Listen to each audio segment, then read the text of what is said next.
Bem-vindo a mais um podcast do Saúde em Pauta, que hoje recebe meu grande amigo Jaime Adriano Farina Júnior, professor livre docente da Faculdade de Medicina de Ribeirão Preto, do setor de cirurgia plástica. Jaime, uma alegria ter você aqui. Eu que agradeço, Volpe, uma alegria muito grande poder te encontrar e numa situação tão bacana aí batendo um papo sobre medicina. Vamos lá, vamos conversar. E eu tenho que declarar de novo o meu conflito de interesse. O Jaime é meu colega de turma, meu colega de república e meu colega de residência. Então aqui estamos em casa, né, Jaime? Estamos em casa. Vamos conversar. Jaime, vamos já para dar a largada. Quando é que você decidiu por cirurgia plástica? Estávamos lá na residência de cirurgia geral. Sim. E passando pelas especialidades e tal, e aí o Jaime, como é que foi a decisão pela plástica? Na verdade, foi um pouco antes da cirurgia geral. Quando nós formamos juntos, né, em 88, eu fui servir o Exército lá em Rondônia. Grandes histórias. Em 89. Tenente Farina, índice de infecção hospitalar 0! Aí, o meu irmão tinha terminado a residência de cirurgia plástica fazia poucos meses e morava aqui em São Paulo. Tá. E ele perguntou para mim como é que estava o mercado de trabalho lá em Porto Velho. Eu contei para ele que lá tinha pouca gente, eu acho que tinha 1 ou 2 cirurgiões, e ele foi me visitar e resolveu ficar por lá. Olha! Então, naquele ano, eu comecei a auxiliar o meu irmão em cirurgias plásticas, estéticas e reparadoras. E disso aí, o que eu mais me atraí mesmo foi pela cirurgia reparadora. E aí eu falei, olha, essa é uma área que eu acho que eu vou fazer. E voltei para Ribeirão. Aí fizemos a cirurgia geral, fiz a cirurgia geral, você já era R2, eu era R1, lembra? Lembro. Só que não tinha a plástica como residência lá no HC de Ribeirão. Tinha o serviço, mas não era residência. E, para sorte minha, o professor Marquesan, que era o chefe da plástica, resolveu abrir a residência no nosso R2, na geral, no meu R2. E aí eu tive a felicidade de poder passar no concurso, né, e fiquei por lá. Então, fui o primeiro residente oficial do MEC do HC de Ribeirão. E aí, sempre com esse viés para cirurgia reparadora. Sim. E vamos conversar um pouquinho sobre o Grande Queimado. Nós sabemos que Ribeirão Preto, para orgulho nosso, essa faculdade querida, tem um centro para tratamento do Grande Queimado. Para quem está nos ouvindo, eu queria que você definisse o que é o Grande Queimado.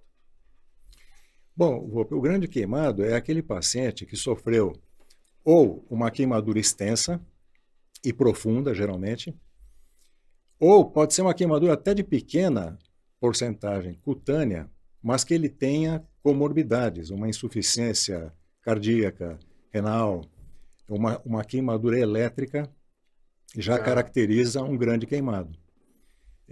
De modo geral, eles têm áreas, superfície corporal maior que 20%, maior que 10%, 15% na criança ou 20% no adulto, por exemplo, de queimaduras profundas, já considera grande queimado.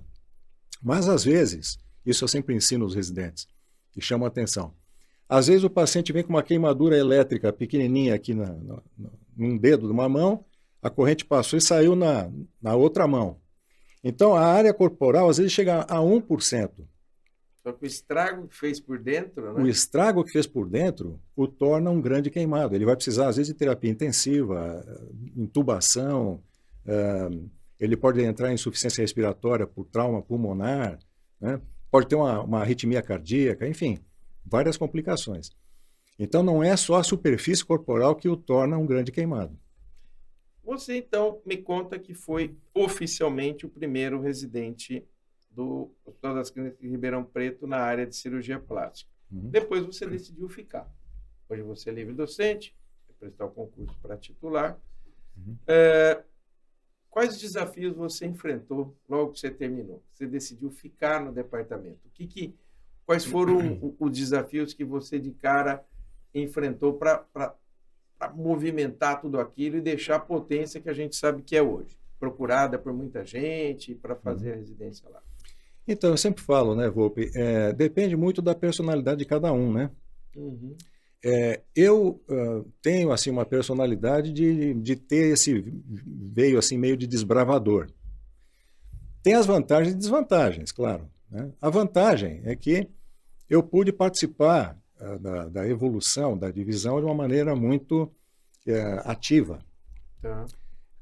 A desvantagem é que, claro, havia poucas sub-áreas, vamos dizer assim, da plástica desenvolvidas. Então, eu tive que ajudar a desenvolver isso tudo.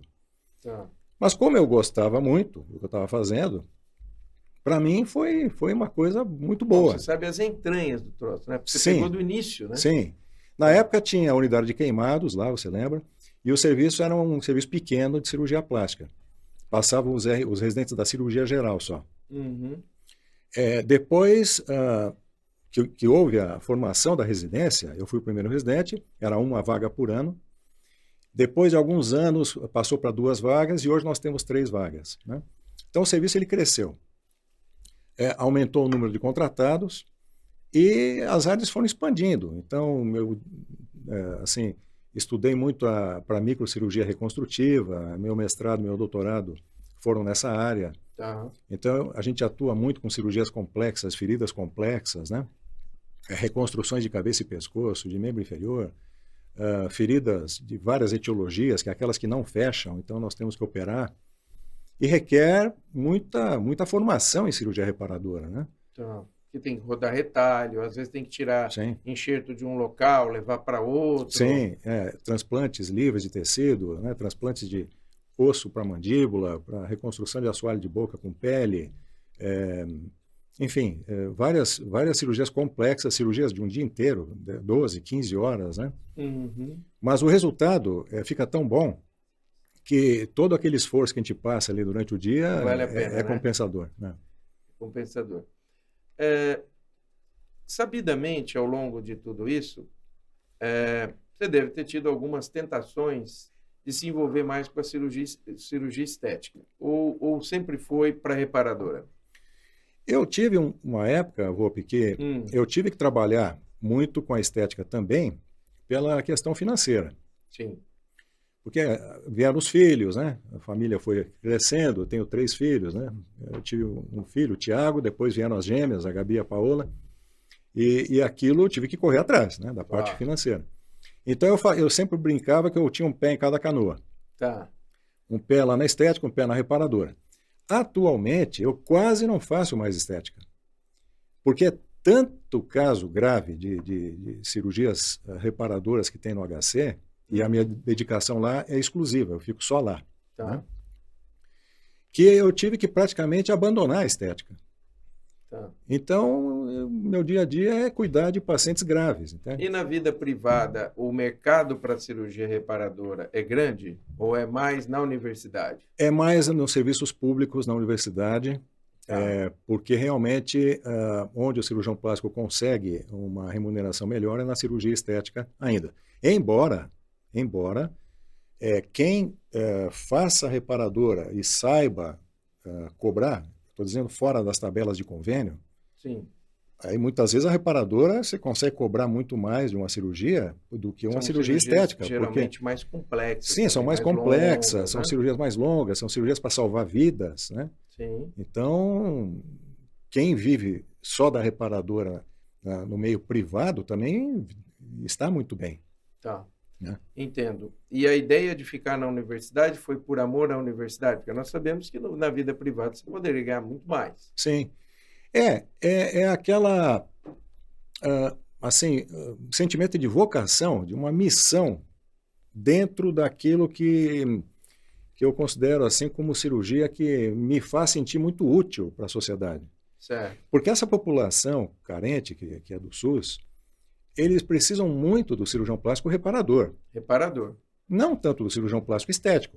Uhum. Porque dentro dos hospitais públicos, o que nós temos lá são pacientes com queimaduras, com tumores graves, com feridas complexas. Nós fazemos também a cirurgia estética mais para a formação dos residentes. Mas assim, a demanda maior é para salvar vidas mesmo. Né? Você vê que desde das primeiras civilizações humanas, quando se fala em tratamento de feridas, né? Uhum. Lá ainda nos papiros lá do Egito, não sei o quê. A preocupação do médico era fechar a ferida, porque a ferida aberta, ela infecciona, leva a sepse e morre. Sem dúvida. Então, as feridas complexas, elas tomam o meu tempo o dia inteiro. Certo. E que novidades tivemos nesse setor? Feridas complexas, que novidades, já estamos falando aí de 88 para cá, faz tempo, Faz né? tempo. Nesse período todo, que novidades que apareceram, que foram impactantes, que foram pontos de inflexão de mudança de conduta para o tratamento das feridas, da cirurgia reparadora? Olha, eu vou falando do queimado, por exemplo, uma coisa que mudou muito foram os curativos modernos, que nós chamamos, que são hoje aqueles que você coloca uma folha impregnada com prata, geralmente é assim, na ferida, e não precisa trocar o curativo todo dia. Como você deve lembrar, na unidade de queimados, a gente trocava todos os dias o curativo com a sulfadiazina de prata creme. Aí depois sulfadiazina de prata, eram curativos intermináveis. Intermináveis. E o paciente passava por aquilo todo santo dia. Todo santo dia. E é muito difícil você conseguir controlar a dor desses pacientes. Então, o que acontece? Se você quer levar ele para uma sedação no centro cirúrgico todos os dias, para ele não sentir dor, o paciente fica em jejum todos os dias para ir para o centro cirúrgico. E aí vai desnutrindo. O grande queimado já sofre um catabolismo violento. Intenso. Um hipermetabolismo. Então ele já está sendo consumido. Ainda ficando em jejum todos os dias, ele não suporta. Certo. Então a gente teria que fazer uma sedação bem feita, sem exagerar, não exigindo jejum pré-operatório. E isso a gente não consegue efetivamente tirar a dor do paciente. Agora, com esses curativos modernos, você coloca a folha de prata, são espumas de silicone e poliuretano com prata impregnada. Você coloca essas folhas na ferida e deixa uma semana. Nossa. Então, as crianças não têm mais aquele sofrimento, aquele estresse todo que tinha na nossa época, lá que você deve lembrar bem como é que era. Era uma angústia tremenda. Terrível, dos né? pacientes e da equipe. Burnout na equipe, porque todo mundo sofre. Contato com sofrimento aquele muito sofrimento grande, muito né? pesado. Aquela agonia do dor, queimado, né? Dor, estresse, né? E isso mudou muito para melhor o tratamento do grande queimado. Então, hoje, lá você não vê aquela aura de sofrimento grande lá dentro, entende? O clima está muito mais saudável. Tá. E quando a gente quer trocar o curativo, você leva uma vez por semana. Sim, aí você pode fazer uma coisa bem legal, bem que legal, ele não tranquilo, não sente dor. Troca. E para a evolução da ferida, além de poder trocar semanalmente, você acha que melhorou? Fica melhor? Fica mais bem tratada? Acredito que sim, nós temos visto isso, nós estamos fazendo relação de custo-efetividade. Então, eu tenho um aluno que está defendendo um doutorado agora, e ele chegou à conclusão que, comparando com a sulfadiazina de prata, essa espuma de silicone e poliuretano com prata, ela fica mais barata, 30% em relação à sulfadiazina. Nossa! Diminui dor significativamente, diminui o desconforto, né? Então, diminui a infecção, diminui tempo de internação. Então, é uma mudança assim, que eu considero espetacular no tratamento das queimaduras, são esses curativos de prata impregnada, sabe? Que ficam de longa permanência, a gente fala.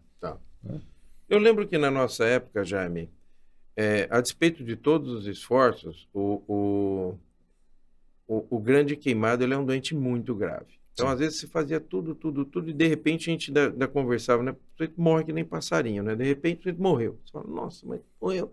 Ele está num catabolismo intenso, muita coisa está acontecendo lá dentro, nós não estamos vendo aqui fora. A mortalidade melhorou? Diminuiu bem, Volpe. Na nossa época, ficava, eu digo assim, nos anos 90, a mortalidade girava em torno aí de 10% aproximadamente. Hoje está em torno de 1%. Nossa, diminuiu 10 vezes. Sim, e no início da formação lá da unidade de queimados, quando foi fundada, em 1980, era em torno de 30% a mortalidade. Então caiu de 30 para 1.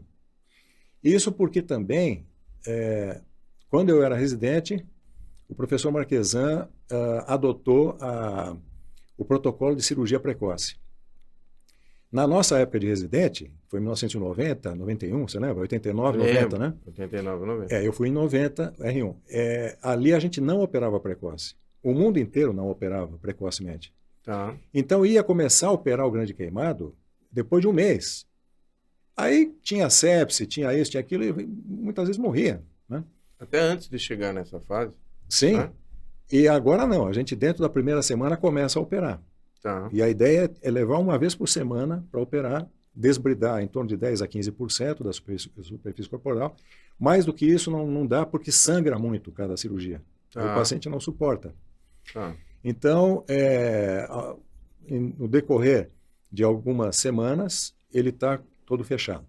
Isso na melhor das E quando não tem área doadora? Situações. O que surgiu Então, de novo? Olha, Volpe, quando a área doadora é pequena, realmente ainda é um tremendo desafio para nós aqui no Brasil, porque nós não temos disseminado aqui o cultivo de queratinócitos, né? Isso foi e é feito, mas assim muito pontualmente. Pontualmente. Não existe assim uma rotina disso nos hospitais. Uhum. E isso salva vidas, né? Então,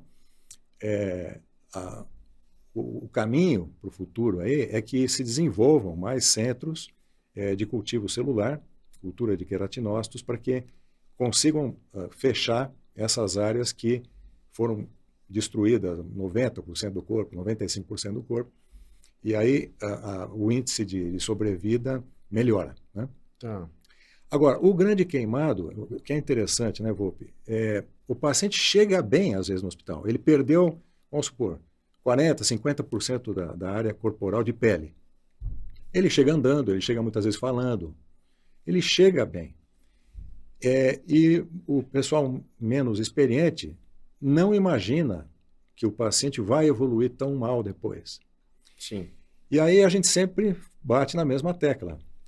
A pele é um órgão, e é um órgão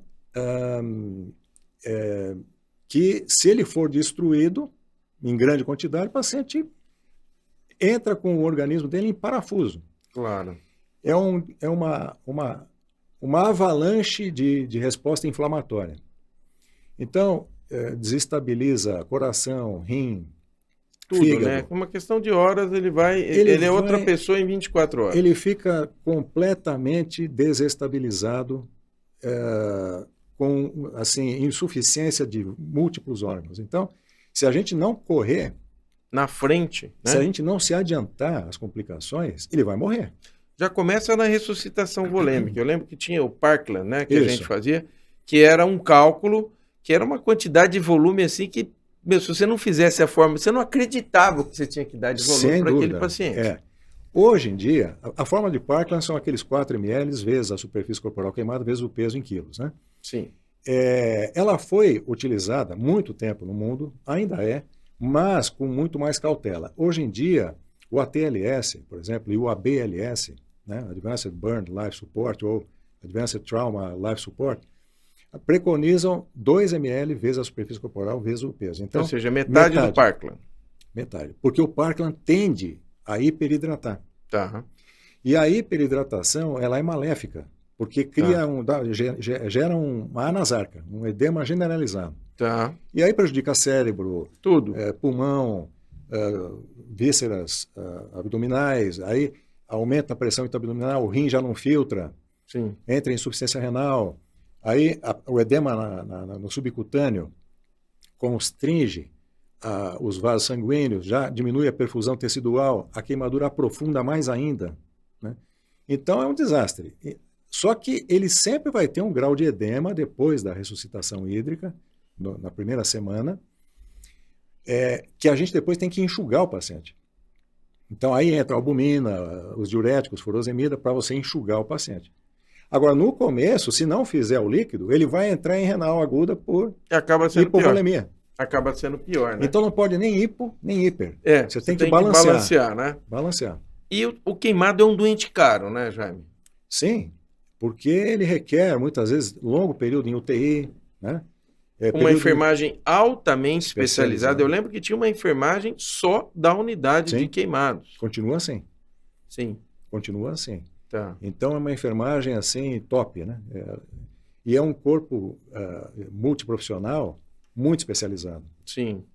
Então tem que ter os médicos, né, os cirurgiões plásticos, os outros especialistas que dão suporte para nós. Então é por isso que é importante ficar dentro de uma unidade É um grupo de emergência multidisciplinar, né? multidisciplinar, multiprofissional. Tem Tá. fisioterapeuta, tem TO, tem psicologia, assistente social, nutricionista, e aí vai. Tá. É um grupo enorme. Tá. Aproveitando um pouco o gancho, Uhum. você trabalhou com a separação daquelas duas crianças que eram ligadas pelo Uhum. cérebro. Conta um pouquinho para quem está nos ouvindo como é que foi esse desafio. Também é uma cirurgia reparadora e uma grande cirurgia, Sim, né? Como é que enorme. foi isso?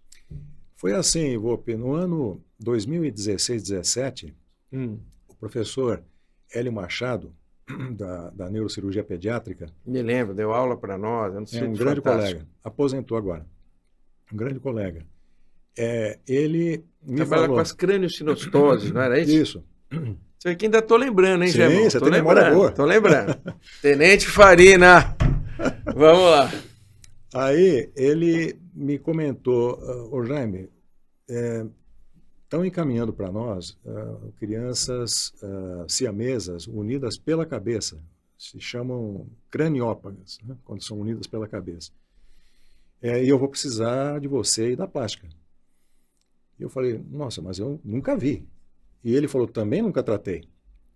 Nós vamos ter que pegar experiência com quem tem experiência nisso, que são os americanos, e um americano muito amigo dele era um especialista nisso, o Dr. James Goodrich, de Nova York.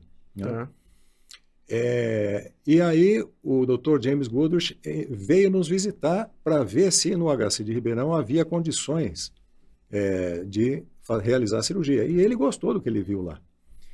Então ele falou, não, dá para fazer aqui, só que tem que ter a plástica junto. E eu recomendo você, Jaime, entrar em contato com o meu cirurgião plástico de Nova York, Warren Tepper, um grande colega também.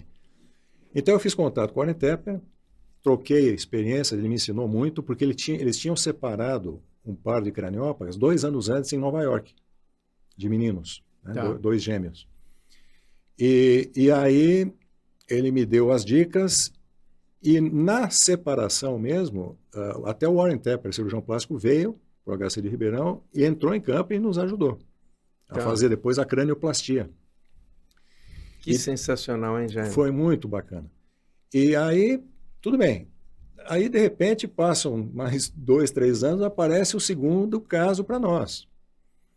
E como nós já tínhamos ganho experiência naquele primeiro caso, aí foi menos complicado em termos assim de preparação. Nós já sabemos e aperfeiçoamos algumas partes técnicas, né? E foi muito bom, foi muito legal. E nessa segunda vez, a gente fez uma inovação lá que foi usar células-tronco autólogas da medula óssea das crianças para fazer a cranioplastia. Então, entre os enxertos ósseos, né, das lâminas do osso que é retirado da calota, no meio das cabeças delas, o que une, aquilo a gente biparte. Aliás, a técnica de bipartição na díploe é técnica de uma brasileira, da Vera Cardim, mora aqui em São Paulo, excelente cirurgiã plástica crâniofacial. Ela que desenvolveu isso nos anos 70. Você vê que bacana. Eu fui descobrir isso porque ela me falou, sabia que isso aí fui eu que inventei? Eu nunca imaginei, porque o mundo inteiro usa essa técnica. Quando você quer fazer enxerto ósseo, bipartir a calota, então você tira um pedaço de osso, biparte, devolve no mesmo lugar e enxerta o osso em outro lugar que você tirou, né? E para as gêmeas isso é muito importante. E você vê, uma técnica de uma brasileira, então isso é muito legal. Que bacana. E aí vocês pegaram células da medula e foram, então, para que elas fizessem e se transformassem em células ósseas para acabar de cobrir isso. ali. É porque ali, quando você reconstrói a cranioplastia nas craniópagas, fica sem a meninge, né, e sem o pericrânio aqui em cima. Então não existe a formação, a neoformação óssea, porque essas estruturas, né, o pericrânio, que é o periósteo da cabeça, e a meninge, elas têm capacidade osteogênica. Então, como ali fica sem essas membranas, o osso ele integra, mas existe algum grau de absorção. Então pode dar umas pequenas falhas ósseas. Entendi. Então a gente quis tentar suplantar isso, superar essa dificuldade, introduzindo um biomaterial para osso, né, que é o material da Suíça, e semeado com células-tronco das crianças. E funcionou? E isso foi lá no Hemocentro. Nós colocamos, aparentemente a evolução inicial agora é muito boa, Tá. e nós vamos confirmar isso em exame de imagem agora em maio. Puxa, que bacana. Então já é o segundo caso de craniópatas que são feitas aqui No HC de Ribeirão. no HC de Ribeirão. Sim. E eu lembro que nós conversamos na época, que você falou que em relação ao custo, essa cirurgia é feita no Brasil muito mais barato do que ela é feita nos Estados Unidos. A mesma cirurgia. Sim, sim. Era um custo elevado. Em torno de 2 milhões de dólares custaria lá, né? E aqui no Brasil custou em torno de R$1 milhão. Nossa Senhora. É. 200 mil dólares. É. 10 vezes menos, 5 vezes menos.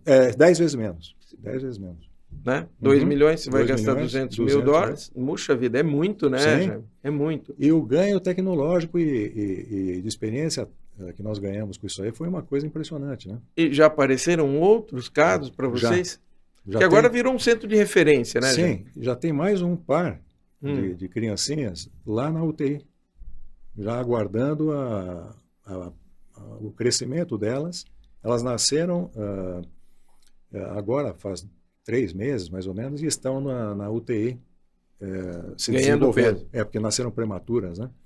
Estão lá desenvolvendo. E o Hélio Machado agora, ele se aposentando, ele continua no time para trabalhar na parte de neurocirurgia? Sim, ele Tá. fica no suporte ali pra gente, né? Tá. Deve ter sido uma sensação muito interessante, porque é o primeiro caso de separação de craniópatas no Brasil, né? Feito por etapas, que Sim. foi o que o professor Dr. James Goodrich, vamos dizer assim, Propõe? propôs, né, e padronizou, vamos dizer assim, Tá. foi a primeira da América Latina. Nossa, que bacana. Uhum. Que Que é legal. uma cirurgia mais segura. Porque você separando os vasos do cérebro por etapas, em 4 etapas, mais ou menos 25% de ligadura das veias por cirurgia. Isso protege os cérebros. Então, teve casos na literatura mundial que a separação em uma etapa levou ao óbito das crianças, entende? Porque dá muita pressão vascular Ou cerebral. seja, você vai preparando aquele cérebro para Isso. que ele possa depois ser Isso. separado. Ele vai sendo preparado aos poucos para receber a neovascularização. E cada etapa dura quanto tempo, Jaime? Cada cirurgia? Não, eu digo assim, de uma para outra etapa. De um intervalo para outra? Isso. Em torno de 3 meses entre uma e outra. Então, são 4, 1 ano para Um concluir tudo. 1 ano. Então, você faz uma cirurgia, uma etapa, daí 3 meses faz outra, Sim. aí outra, quer dizer, você vai começar em janeiro, vai terminar em dezembro. Mais ou menos isso. E a última é a cirurgia mais Definitiva, longa. né? Essa última nossa levou 25 horas de cirurgia. 25 horas de cirurgia. Foi. Amigo, que é isto? A gente só aguentou porque teve aqueles treinos lá na residência. Naquela época, nossa, Naquela né? época sem dormir. Naquela época sem dormir, lembra, Jaimão? Sim. Lembro que a gente passava visita lá na aqueles enfermaria plantões. de geral, lembra os Sim. plantões, né? Saudade até. Nossa Senhora, quanta coisa a gente Era um viu, drama, né? mas preparou a gente para Preparou, nos treinou. Eu lembro com muito carinho dos nossos professores, mas assim, com muito carinho. Alguns deles já não estão mais entre nós. Sim, uma pena. E uma pena, mas assim, deixaram um legado, a gente aprendeu muito com eles. E eu estava conversando contigo um pouco antes da gente começar aqui esse bate-papo, da importância que nós temos da cirurgia geral na formação do cirurgião, né? Sim, sem dúvida. Porque trabalhando nessa área da cirurgia reparadora, com cirurgias que você tem que mexer praticamente no corpo todo, tirar enxerto daqui, puxar lá, enxerto ósseo, pele, músculo, rodar retalho, queria que você falasse um pouco da importância de fazer a cirurgia geral antes de ir para a especialidade, que é uma tendência que hoje quase não tem mais, mas que honestamente nós dois concordamos nisso, que não é uma boa, né? Eu, assim, sou super favorável a uma boa formação de geral antes de entrar na especialidade cirúrgica, né? Uhum. Na minha área, é fundamental para cirurgias reconstrutivas, porque nós operamos dos pés à cabeça. O cirurgião plástico opera o corpo inteiro. Sim. E nessa área das feridas complexas, muitas vezes a gente opera, por exemplo, a região da cabeça onde falta osso, você está ali diante do cérebro, você tem que ter uma noção boa de como reconstruir, como fazer uma cranioplastia, né? O que você pode fazer ali com a meninge exposta, que tipo de curativo que eu vou usar, né? Que tipo de reconstrução eu vou ter que fazer. Para fazer a reconstrução, eu tenho que saber a anatomia do corpo inteiro. Sim. Pelo menos de superfície do corpo inteiro, toda a musculatura, os nervos, os ossos, né? A circulação da pele, todas as artérias superficiais do corpo. Então, ele tem que ter uma formação de cirurgia geral para também entender as doenças, né? O que é um tromboembolismo, o que é uma insuficiência renal, o que vai implicar o paciente ficar entubado muito tempo. Uma traqueostomia. Uma traqueostomia. Quer dizer, ele tem que vivenciar toda essa rotina da cirurgia geral para que ele saiba o que ele está fazendo. Ele não pode estar perdido ali. Até ele se encontrar, porque eu vejo o seguinte, na nossa época, quando nós fizemos geral, a cirurgia geral, ela além de te introduzir os conceitos básicos cirúrgicos, diérese, hemostasia, ato operatório principal, síntese, lembra lá do nosso... Sim. Né? Uhum. Ela vai treinando a disciplina do cirurgião. O indivíduo vai se tornando cirurgião. Uhum. Ele tem aquela... O cirurgião, ele já nasce com aquela vontade, aquela coisa, né? Aquela predisposição. A gente gosta daquilo. O ímpeto cirúrgico. O ímpeto cirúrgico, né? É o furor operandi, né? Operandi, Então, mas ele precisa educar isso. Uhum. Ele precisa educar em termos de disciplina e tudo mais. E a cirurgia geral, ela cumpre também esse papel. Sim. De colocar o indivíduo dentro de uma formatação, uhum. né? Que é aquela formatação que precisa para você dar o next step, que seria, então, entrar dentro das especialidades. Uhum. Então, eu vejo isso também na cirurgia cardíaca. Hoje em dia, não é mais exigido fazer cirurgia geral, mas eu, sinceramente, acho que a cirurgia geral é necessária, é importante, porque, veja, você vai trabalhar, como você mesmo disse, no corpo todo. Você tem que ter noção básica, tem que saber dissecar uma veia, fazer uma traqueostomia, puncionar um tórax, fazer uma punção central, pós-operatório, pré-pós, reação metabólica ao trauma, tudo isso aí vai passar. Como hidratar. O que não pode ser feito. Claro. Né? Você não pode levar o paciente para uma cirurgia com um exame laboratorial todo alterado. Todo alterado. A disciplina cirúrgica também, né, Jaime?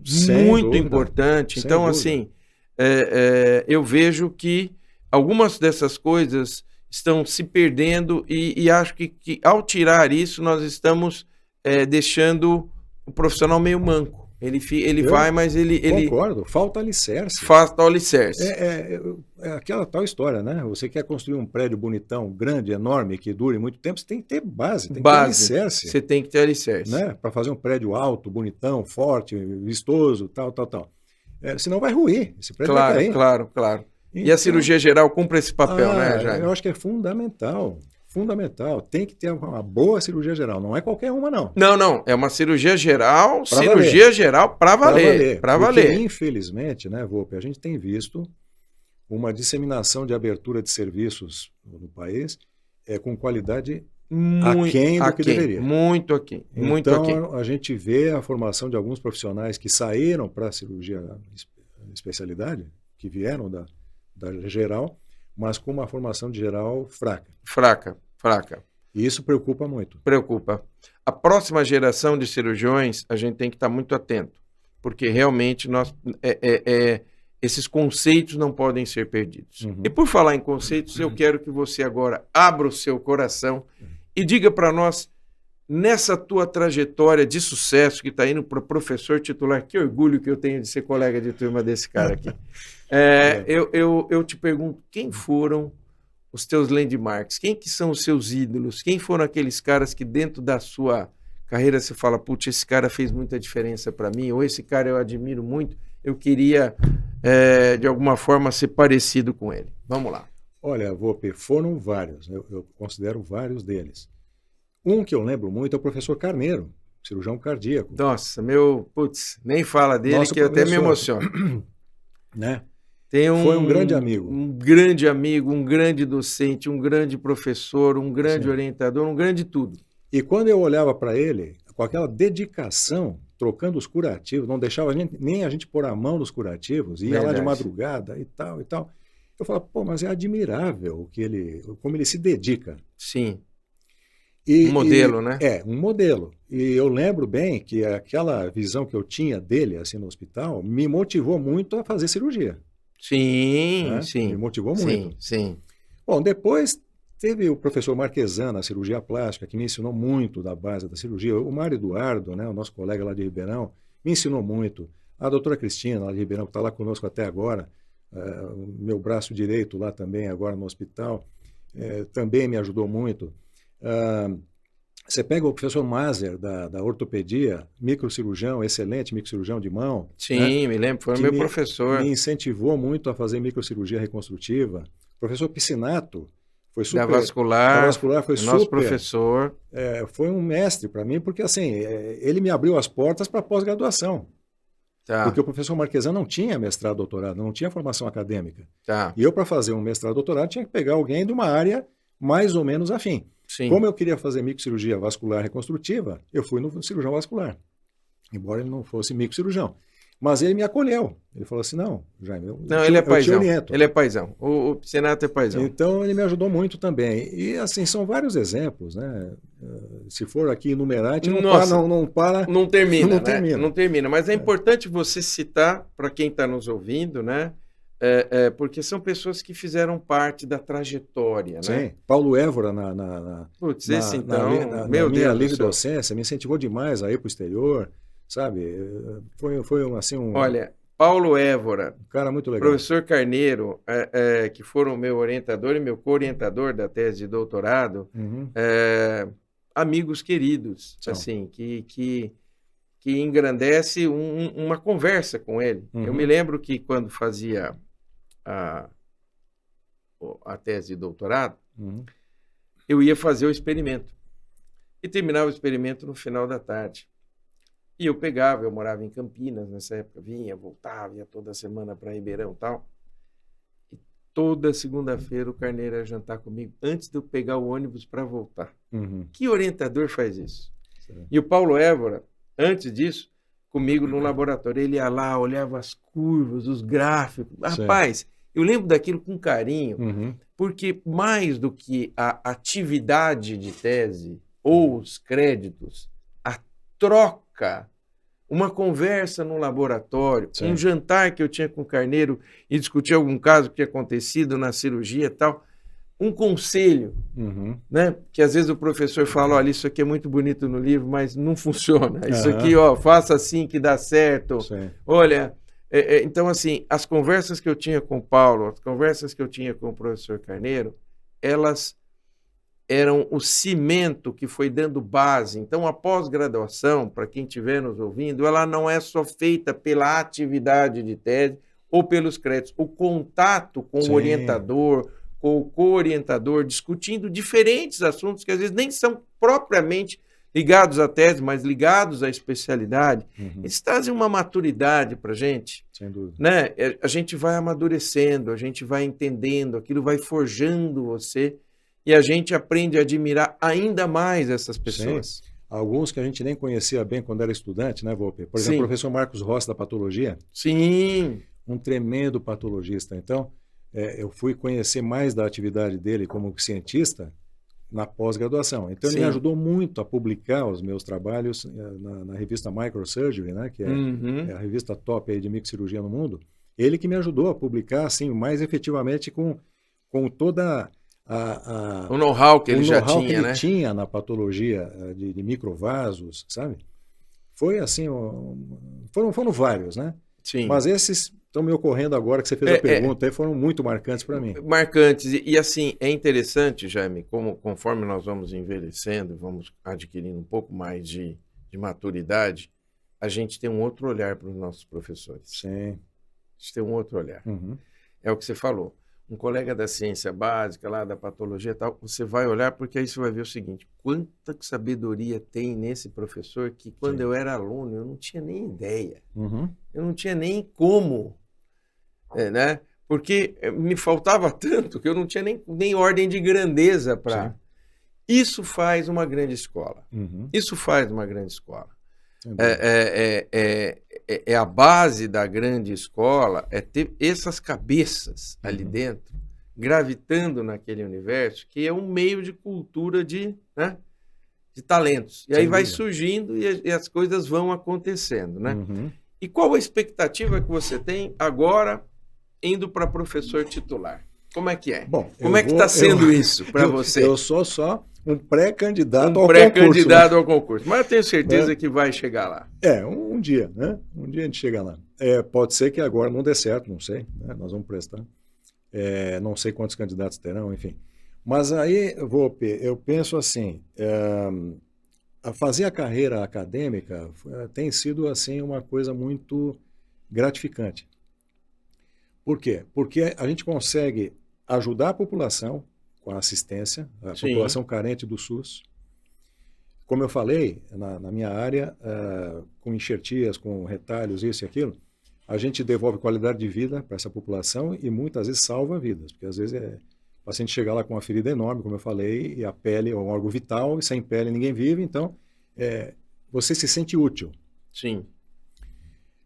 Aí nós fazemos pesquisa, então a gente também tem essa satisfação de conseguir publicar no exterior e fazer inovações tecnológicas, trocar ideia com colegas do exterior, ter um reconhecimento local na nossa faculdade, você transpõe isso aí para o Brasil e gera uma imagem boa lá no mundo, lá fora. Tá. Então a nossa universidade, a nossa faculdade, ela é muito bem vista lá no exterior. Sim, né? sabidamente. Agora foi considerada a melhor da América Latina, quer dizer, novamente. Então, isso tudo é gratificante, você fazer parte disso. Né? Disso tudo. E aí, participando como hoje aqui, é um prazer, né? Vim bater um papo com Puxa, você. é uma delícia, Se né? não fosse, talvez, a universidade lá me dando essas oportunidades de crescimento, hoje eu não poderia estar aqui conversando com você depois de 30 e tantos anos de formado, né, Volpe? Sim. E assim, e como titular, se eu tiver saúde e continuar, eu tenho lá mais cerca de 15 anos até aposentar. Então é um bom tempo ainda pela frente. Sim. E dá para deixar uma geração grande de cirurgiões derivados dessa sua... espero que os cirurgiões plásticos se motivem, porque a gente vê muito isso também. O cirurgião plástico ele tem um viés muito da estética por causa do lado financeiro. E larga muito a reparadora de lado, o que é um problemaço para a saúde pública brasileira. Tá. Então, a minha função é estimular os jovens a fazerem carreira, a fazerem reparadora, a ficarem na universidade, nem que seja um período parcial lá, trabalhando como médicos assistentes, se não querem fazer carreira acadêmica, mas que fiquem dentro do serviço público para ajudarem com todo esse know-how aí que a gente ensina a eles, né, o serviço ensina e forma, eles têm que devolver um pouco para a sociedade. Eu sempre falo isso a eles, né? Sim. Devolvam um pouco para a sociedade aquilo que vocês aprenderam. Vocês estão lá dentro da Universidade de São Paulo, escola pública, né? Eu acho que essa consciência precisa ter, já. É muito importante. Nós temos que devolver à sociedade porque eles pagaram o nosso estudo. É ou não é? Foi um subsídio aí de anos e anos e anos. Eu acho acreditando em nós, sim, não é? E aí, se a gente vira as costas, isso aí me lembra muito uma música do Pink Floyd, On the Turning Away. Quer dizer, na hora que você vira as costas para o pálido, para o oprimido, não é legal. Não é legal. Não é legal e até uma ingratidão, né? Vamos ser sinceros. Eu acho que a gente tem que ajudar a população. É isso que nos dá satisfação, né? Depois de anos e anos e anos aí na carreira, de você olhar para trás e falar, pô, a gente ajudou muita gente. Né? Sim. Então a gente se sente útil. Isso eu acho é uma coisa importante. Que é uma das coisas mais importantes dentro da cirurgia, você sentir que você fez a diferença para aquela pessoa. Uhum. Eu digo que nada pode ser mais gratificante ao cirurgião do que ver voltar ao seio da família, ao seio da sociedade, uma pessoa que você pôde, de alguma forma, contribuir para que ele tivesse melhor, que ele tivesse bem, Sim. né? É muito bacana. E se não tiver essa equipe, essa população vai morrer. Sim, não, sem dúvida. E aí é um tormento para a família, é um tormento. E isso repercute igual uma pedra que cai num lago, que a onda vai, Claro. repercute para a sociedade inteira, para o país. Sim. Ao passo que se você faz o contrário, se a gente cuida bem desses pacientes desfavorecidos, eles se sentem tão gratos que alguém olhou por eles Sim. e cuidou bem deles. Sim. Aí isso repercute na família, no bairro. Sim. Você na vai sociedade, catalisando a mudança social. Gera felicidade. Sim. Eu vejo assim. Sim, não, mas eu não tenho nenhuma dúvida disso. E eu te pergunto, Jaime, estamos encaminhando, infelizmente, para o fim, porque eu ficaria contigo aqui horas e horas e horas conversando. Mas uma mensagem para quem quer fazer cirurgia plástica. Com certeza, esse programa vai atingir diferentes pessoas. Residentes, estudantes de medicina, enfim. Que mensagem o Jaime, que é um profissional hiper bem-sucedido na cirurgia plástica, deixa para aquele cara que fala assim, puxa, como você teve lá com o seu irmão, olha, eu estou pensando em fazer cirurgia plástica. Que mensagem você deixaria? Olha, eu sempre falo para os jovens, né? Não deixem a cirurgia reparadora de lado. Se especializem também na reparadora, porque eu acho que nós temos que olhar para a saúde pública brasileira. Tá. De alguma forma. Você pode ganhar o teu dinheiro no teu consultório. Perfeito. É legítimo, ótimo. Mas tenta dar um pouco do seu tempo para a cirurgia na rede pública. Tá. Porque a população está muito doente, tem muita gente doente e os hospitais estão sobrecarregados. Então, são poucos hospitais para muito doente. Tá. Então, o cirurgião plástico ele precisa ter esse olhar. Nós precisamos de mais cirurgiões plásticos atendendo cirurgia reparadora na rede pública. Para isso, tem que se capacitar. Tem que fazer uma boa formação em cirurgia reparadora. Senão, também não adianta. Sem dúvida, sem dúvida. É como nós estávamos conversando, fazer uma boa residência de cirurgia geral, entrar para a cirurgia plástica e fazer uma excelente residência num local com um grande volume de casos, com docentes capacitados, para que você possa sair no mercado bem informado e em condição de contribuir para a sociedade. É assim que eu vejo. Estivemos aqui com Jaime Adriano Farina Júnior, meu querido amigo, Tenente Farina, meu querido irmão. É isso aí. O Saúde em Pauta é seu encontro semanal com a saúde. Nós te esperamos. Um grande abraço.